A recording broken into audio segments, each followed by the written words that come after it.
you know, this is not a recipe book. That's the first point I want to make. This is about my encounters with food and my travelogues with food around the world as much as my recipes. How did the book happen? You know, it actually starts with my days in Oxford in 1999-2000.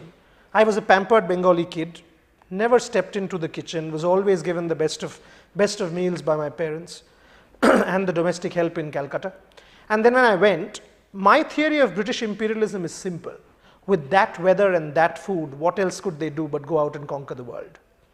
So November, December, Oxford weather, you don't see the sun for days on end. I ended up eating fruit juice with rice. That was it. Oxford was done for me. I was missing home, I was homesick, I was feeling the blues. It was almost sort of, I need to go back.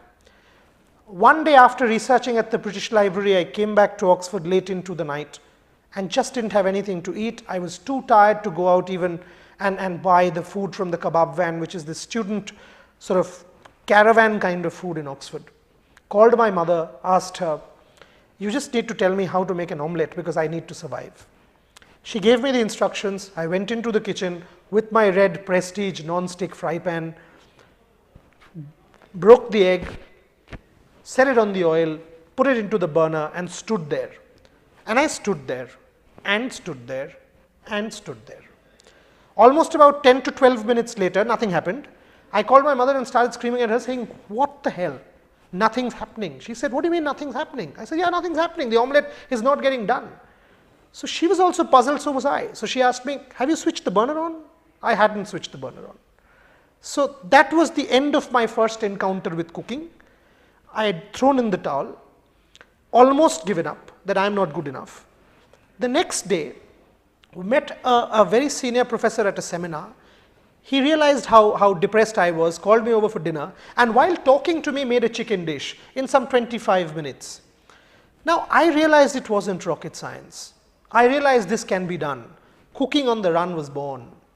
The next day I made it. It wasn't anything like what he had made, but it was edible, and I finished it in one go. Since then to today, 2000 to 2012, it's been quite a journey. I mean, I'm perhaps the only scholar who has cooked at the International Olympic Museum in Lausanne, because I was disgusted with Swiss food. So they have this ritual of feeding visiting professors. So they said, you know, tomorrow is the last ritual lunch that we need to take you to. And I said, for a change, can I cook for you and make Indian curry? And the whole museum was delighted. So I was supposed to cook for 7 people, ended up cooking for 18. They have the photographs still on the walls of the International Olympic Museum. So if you go there and say, that Indian scholar, Boria Majumdar, they might not remember me. You say the scholar who cooked, they will remember me. So cooking on the run is memory, it's nostalgia, it's romance, it's part autobiography, and finally, it's a bit of a survival mechanism for the average Indian man like me. Absolutely. I mean, it starts, the point is very simple. If I can cook, everyone can. I mean, I was the dumbest cook in the world. For me, and the book makes this point very eloquently. I am not a chef. I don't consider myself to be one. Never was I one. But the fact of the matter is, so all the recipes in cooking on the run can be completed in 35 to 40 minutes. The whole idea behind cooking on the run was, it's about people who are not chefs. I mean, you don't want to cook for 3 hours, or you cannot afford to cook for 3 hours because you don't have that kind of time, but at the same time you love to eat. So there are a couple of biryani recipes in the book. I don't claim that this is the authentic. Firstly, I don't think there is any authentic biryani. I don't think there is one particular biryani which is the authentic biryani. There's a Awadhi variety, a Hyderabadi variety, a Kolkata variety. Each has its differences. A Kolkata variety will have an egg and an aloo. A Hyderabadi variety will have its own different flavors. An Awadhi variety will have its own different flavors. In Lahore, you get a biryani which is very different from the Indian biryani. But the fact is, at the end of the day, is it tasting good? If it is, even if it's a mash between chicken and rice, if it tastes good, fair enough. Because at the end of the day, when you're alone, say for example in an outside destination like Chicago with minus 32 degrees wind chill, and you have nothing else to do but a gourmet piping hot meal which will give you a kind of an inspiration, I think whatever you cook, if it's good to eat, it serves the purpose.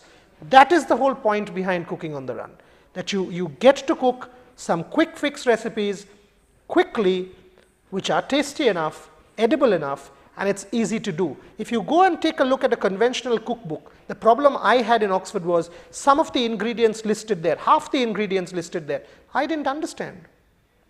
I didn't know some of the names of some of the ingredients. For me, it made cooking even more alien. It made the kitchen even more alien for me. It made it a domain which is not for me. I mean, I couldn't penetrate that domain.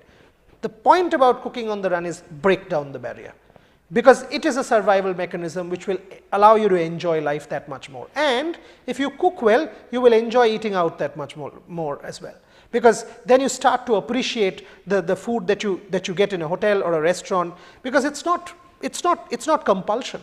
You are now spending your money because you want to spend your money. It's not as if you've got to go out and eat to feed yourself and survive. So cooking on the run, by being a survival mechanism, also allows you to live life better and enjoy yourself better. I've not jumped. I mean, this book is also very much part of my sports tourism, my sports media coverage. I'll give you examples. The Monkey Gate controversy in Australia. You know, the hearing with Harbhajan Singh, Sachin Tendulkar ended at 1 a.m. in the morning. We were in front of the Sydney Pavilion at the Sydney Cricket Ground. And if anybody's been to the Sydney Cricket Ground, you will know there are no food shops around the stadium, nothing. There's one packet of chips, 35 Indian journalists, each of us had one piece. That was the night of that infamous Monkey Gate controversy. When we came to the hotel, you know, India is 5.5 hour difference with Australia. 4 a.m. in Australia means 10:30 in India. We were all live. We were doing live programs. So we were up awake all night, and that went through for the whole 2 months of that tour. So what do you eat at night? You don't eat Hungry Jack's and Burger King every day. So in order to live well, to survive in Australia, the only mechanism was cook. Cook a decent enough healthy meal which will give you a bit of a high. So it's also part of my sports coverage. The same story with the London Olympics. We were starting the day at 6 a.m. in the morning because the first event was at 8 o'clock, and we used to end the day at 2 a.m. at night, because in India we would send our feed, write my stories, do my radio broadcasts, and because I do radio, television and print, and I was trying to do all at the same time, the amount of sleep was 3 to 4 hours, and at that point in time in the night, the only option that I had was to cook. So sport is very much integral, and if you see the name of the chapters, everything is named after cricket. Who launched my books? In Bombay it was Sachin Tendulkar, in Calcutta it was Virendra Sehwag, Ravichandran Ashwin, Pragyan Ojha and my friend Mahesh Bhupati. In Bombay, in Delhi it was Sania Mirza, Sushil Kumar and Vijender Singh. Because sports people and food, it's an incredible bonding, and some of these people have great stories about food. For example, Sachin is the biggest Japanese foodie. Sania Mirza loves the halim, whether it's Pakistani biryani or the Indian variant. Virendra Sehwag being from Najafgarh, just imagine him loving Ethiopian food. Pragyan Ojha being from Hyderabad, loving Japanese food. Sushil Kumar not eating anything on the day he won the medal in London, loves his aloo paratha. Lands in Delhi, jumps straight home, goes home and has his aloo paratha. Vijender Singh, who's from Bhiwani and a very, very conservative background, suddenly says, I love continental pasta. I've seen Serena Williams at the Wimbledon locker room have strawberry with a lot of cream. That for me was a revolution. So there's a lot of connection with sports and food in cooking on the run. No, I don't know how to cook international recipes. Most of the recipes are Bengali, some are Chinese, because I'm a major Chinese foodie. I mean, I've tasted Chinese food in approximately 35 different countries of the world, whether it's the Chinatown in Chicago, or the 13th arrondissement in Paris, or the Chinatown in Melbourne, which is at the corner of Burke and Russell Street, or the Chinatown in Adelaide, which is one of the best, or the Chinatown in Vienna. In Vienna, it's a restaurant called Koi, or even in Oxford. I mean, that little Chinese eatery at the corner of the Jericho and Walton Street in Oxford called Kowloon House, which I absolutely love. I mean, I love the king prawn in chili and garlic at Kowloon House. So there are some Chinese recipes in cooking on the run. And my favorite Chinese food story, which you must hear, I was part of the Beijing, an academic advisory board to the Beijing Olympics Organizing Committee, and was being treated as a state guest in China in 2008. Being a state guest, every meal was a banquet. I was being served boiled turtles for breakfast. I was being served raw mutton for breakfast. Conventional Bengali, I was put off. I couldn't eat for 3 straight days. Went to a place called Trufu, which is the birthplace of Confucius, and I had told my wife, whatever comes, I'm going to hog. So I could see prawn crackers coming my way. And trust you me, the prawn crackers came on the table, I jumped like this. And just like this book, I put my hand there, about 2 inches, I removed my hand. The prawn crackers were sprinkled with fried scorpions and fried cicadas. So Chinese food in China is very different from the Chinese food that you eat in India. The Indian Chinese variant is far more tasty. Yes, if it's the Sichuan cuisine or the Hunan cuisine in China, it's very good. But the conventional Chinese food in China, an absolute no-no. 5 of my favorite recipes.